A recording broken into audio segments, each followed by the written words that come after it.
So I've been dating my girlfriend for a while now, and she wants to get married. I know it. She hasn't come out and said it, but she's leaving hints. Like, she started leaving her toothbrush over at her place, and it's like, I get it, stop badgering me.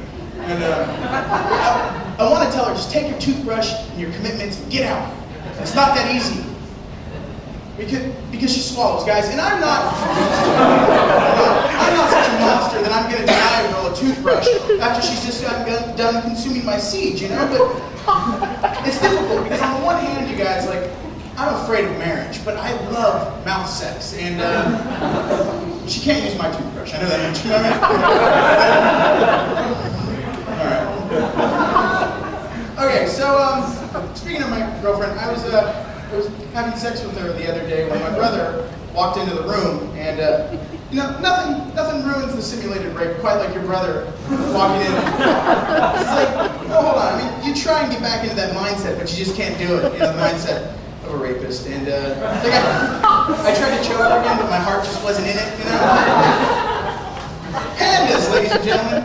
Segueing away from that horrible topic, pandas eat bamboo even though their bodies don't know how to process it. As a result, they have to spend all day just sitting around eating shit just so they can get enough nutrients to survive. Also, pandas are incredibly lazy and they won't even do anything like have sex. Oh, and they eat their own babies, so I've been told. So let's recap on pandas. 1, they eat shitty food. 2, they're incredibly lazy. 3, they hate children. I've come to the realization that I'm a panda. I'm just really worried that one day I'm gonna fall into the panda cage at the zoo. People aren't gonna run for help. They're just gonna be like, oh, panda's wearing a lovely t-shirt. He thinks he's people. All right. So in addition to being a shitty amateur comedian and a shitty religious scholar, I'm also a shitty historian. And I found another letter that I wanted to read for you guys. It was actually a letter that somebody wrote to Abraham Lincoln. I thought it'd be fun. It begins. Esteemed President Lincoln, my name is E.S. Wincott, and I am the theater critic for the Washington, D.C. Tribune, as I'm sure you well know. Mr. President, I was shocked and dismayed to learn you would be attending a production of Our American Cousin at Ford's Theater this weekend.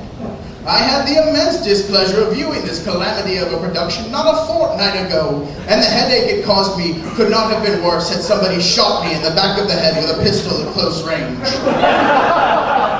Between sitting through that poor excuse for theater again and having a bullet into my brain at high velocity, rendering me brain dead but effectively alive for a period of days, while doctors attempt to futilely jam their fingers and other instruments into the wound to attempt to coax the bullet out, I can safely say I would choose the latter. Are there any history majors in the audience tonight? This joke would kill with history majors.